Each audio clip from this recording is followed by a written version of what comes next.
Still is the air, and hushed is the ground, save where the snow moles burrow round. The fields are all beset with snow, and all the streams are locked below. From A Winter Walk by Henry David Thoreau. Welcome, dear listener, to Wishcrafting. February finds us in the long in-between, no longer standing at the threshold of the year, but not yet released into the visible awakening of spring. The novelty of January has worn thin, but the cold still lingers. And yet, something underneath has begun to move. The light stays a little longer in the sky. The birds begin testing their voices. The earth, though still frozen, is no longer asleep. February is a month of quiet courage, of tending what matters when no one is watching, of learning how to hold warmth in the body, in the home, in the heart. Before we step fully into the magic of this month, I want to take a moment to tell you how the Almanac episodes are going to flow moving forward. January's episode was a little bigger because it is the month where we stand at the doorway of the year and look pretty far ahead. January is the wide lens, the long arc, the cosmic map. Now that we've crossed the threshold, the almanac can shift a little bit. From here on, each month's almanac is going to act as a companion. We're going to explore the feeling of the season, the astrology that shapes it, the folkways and plants that walk beside us, and I'm going to add in a foundational magical teaching. Something that you can return to again and again and again, hopefully. I know that I have had a few new listeners reach out about 101 or beginner style things, so I wanted to honor that. And I want you, no matter where you're at in your journey, to think of these almanac episodes as pages in a living book, not something to rush through, but something to live with. Now, let's jump into the February 2026 Almanac episode, Hearth, Heart, and the Art of Calling.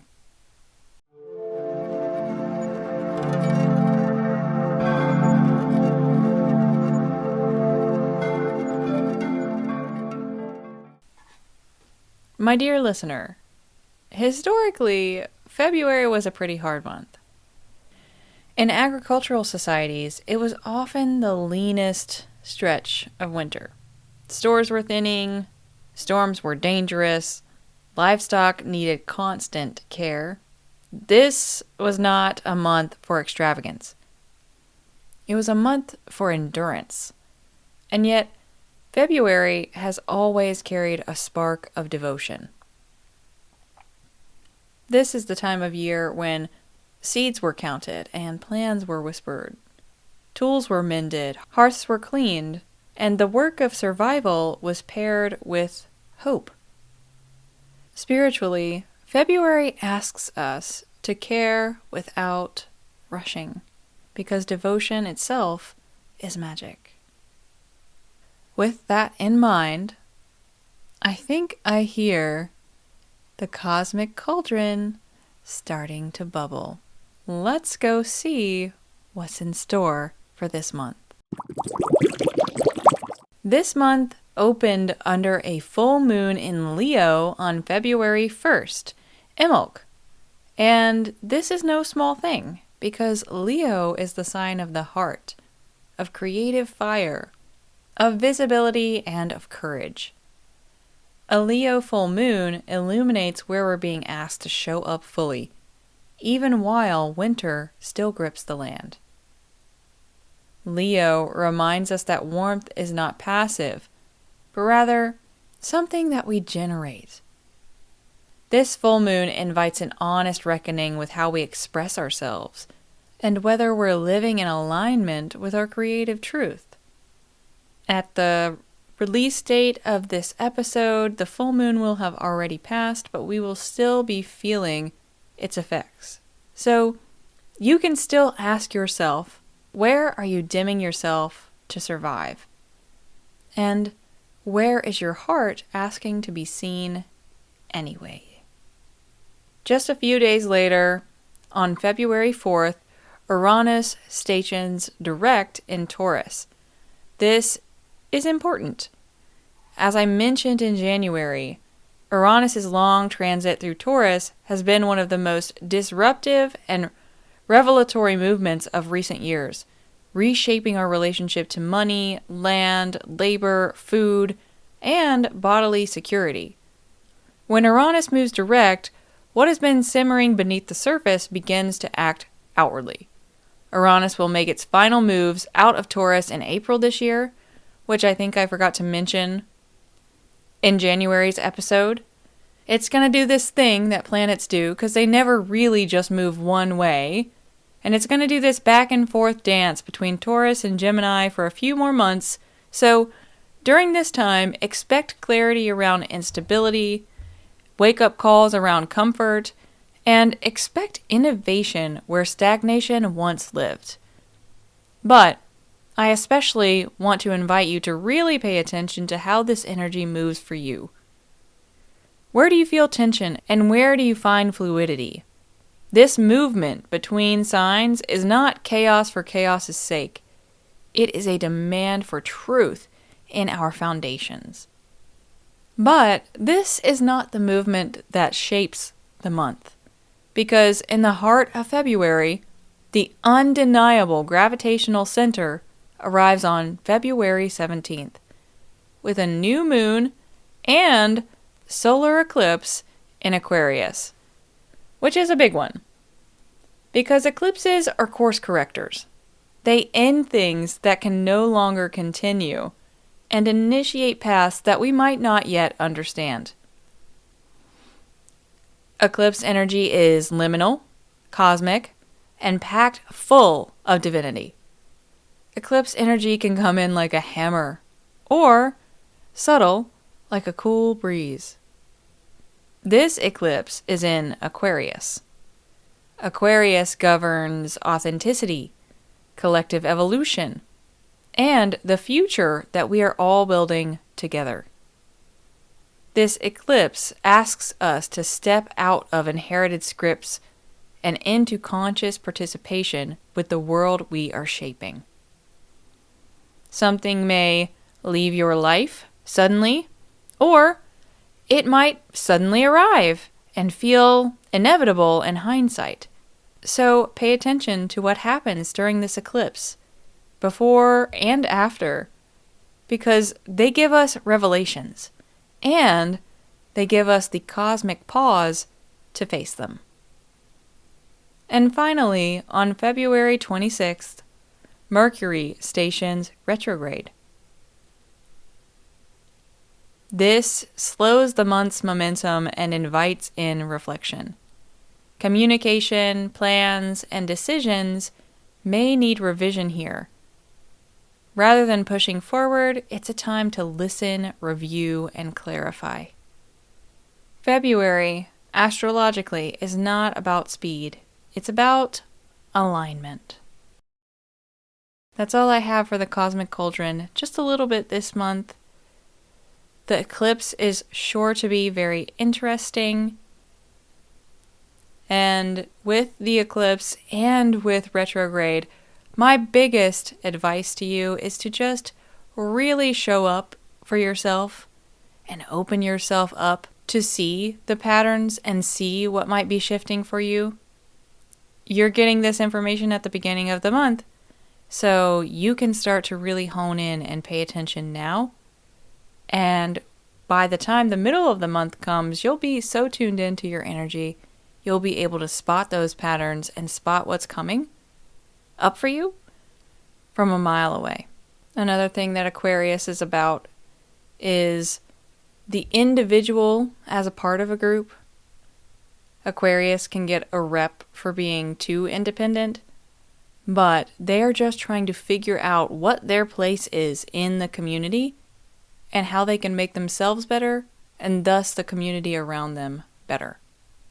That's at the core of this month, and that's going to shape everything else that happens before and after. So start asking yourself what role you play in the communities you're a part of, even if it's just your home ecosystem. And then start to think about alignment and how that relates to whatever your answer is. Something I'm excited to include in these Almanac episodes are the herb of the month. I love plants. You probably know this by now, but there's no way I could ever talk about all of the plants that I want to talk about on this show. I don't think that I can pump episodes out that fast. So this gives me a little secondary opportunity to talk about plants that I love and that I think match the vibe or the energy needed for the month. And for February, our herb of the month is hawthorn. Hawthorn is a tree that I adore, and at the end of this episode, I highly encourage you to go look up Winter King hawthorn and perhaps some other hawthorn trees, because these can be absolutely stunning winter trees and hedges. And hawthorn is mainly used as a hedge tree. It's a plant of borders, thresholds, and old roads. For centuries, it was planted along property lines and field edges, marking where one place ended and another began. Because of this, hawthorn has always been a liminal plant. In European folklore, hawthorn trees were deeply respected and often feared. Lone hawthorns were said to belong to the good folk, and cutting one down could invite in misfortune. Farmers clearing fields would leave a single hawthorn standing untouched if one was in their fields on their land, which I appreciate because we love a strong aura queen. Hawthorn teaches us that boundaries can be alive. Its branches are thorned on some varieties, but its blossoms are soft and white. It doesn't isolate, it protects itself. Hawthorn shows us how to guard what is tender without closing ourselves off entirely. Magically and medicinally, hawthorn has long been associated with the heart, emotional, spiritual, and physical. Through time, it appears in love charms and protection magic alike. It strengthens without hardening. But hawthorn also teaches patience. It blooms later in the year, and its medicine works slowly, steadily over time. For February, hawthorn offers this lesson. Protection and love are not opposites. Boundaries are acts of devotion. With that in mind, you might work with hawthorn this month by drinking hawthorn tea mindfully, dropping into your heart space with it. That can look like finding a quiet space, being warm and cozy, and having your tea, and then just checking in with your body and asking yourself how your heart feels, emotionally, spiritually, maybe physically. See where you're holding tension in your body, and just seeing if your heart can give you anything that it might want to tell you, either with how your body language is acting, or through a visionary experience, or through intuitive methods that you might prefer. This could look like drinking the hawthorn tea, and either before or during kind of psychically connecting to the tea and asking the spirit of hawthorn to help you tap into your heart space. And then kind of feeling into that area and seeing what that feels like. And then noticing what your body is doing. So are your shoulders curled forward? That could mean that your heart is guarded. Are you leaning to one side? Are you feeling a twitch in a foot? All of these different things can tell you where you might be energetically in your heart space. You could also consider carrying a hawthorn twig or thorn as a boundary charm. You could reflect on what you're protecting and why, also with a cup of tea if you'd like. You can notice where you need to soften without opening up too wide. And set goals towards that space, towards that protection, towards those needs with the aid of hawthorn. Either having some with you or consuming it, or even just looking at its picture will do. Wherever you land on your path, I invite you to walk with hawthorn this month and to let it aid you in paying attention to where your heart needs both shelter and courage this month in February 2026.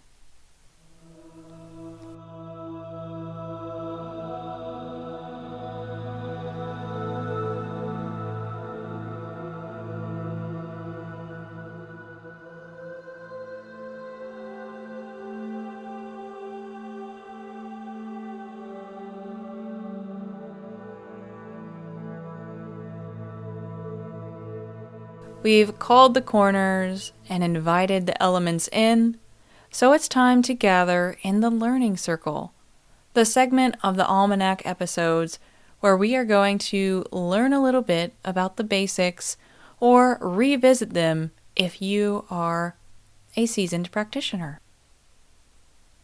Today, we're going to learn about calling, consent, and the language of magic, otherwise known as invocation, evocation, and invitation. What are they and what are their differences? This is something super important to know. Across centuries, witches, magicians, and mystics have shared one essential act, and that is calling. We call the rain. We call in courage. We call in the dead. We call in blessings. We call spirits. We call. Long before these acts were named, humans understood instinctively that the unseen responds to attention, intention, and relationship. What we now call invocation, evocation, and invitation are simply different languages for that calling. Different ways of engaging with forces greater than ourselves. Invocation is calling in, evocation is calling forth, and invitation is opening space.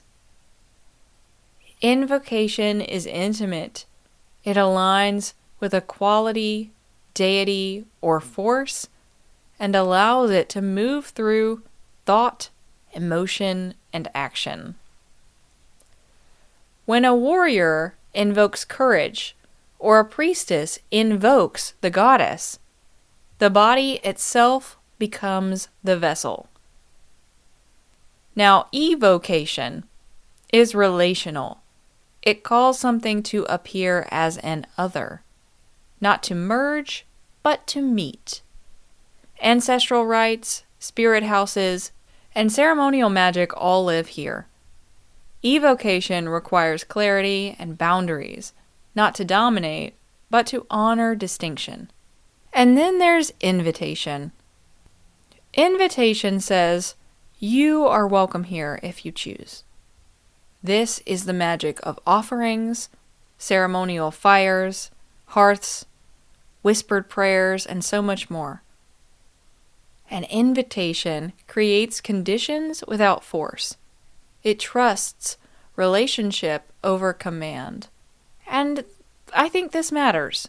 especially now, because magic is not a battle or a test of dominance or a competition. It is a conversation that spans realities. Consent, boundaries, and discernment are not modern ideas, but instead I'd like to present them to you as ancient magical skills. You are not required to work with spirits. Spirit work is not a rite of passage. It's a relationship choice. Invocation, evocation, and invitation are not steps on a ladder. They are languages. And like any language, fluency comes from listening as much as it comes from speaking.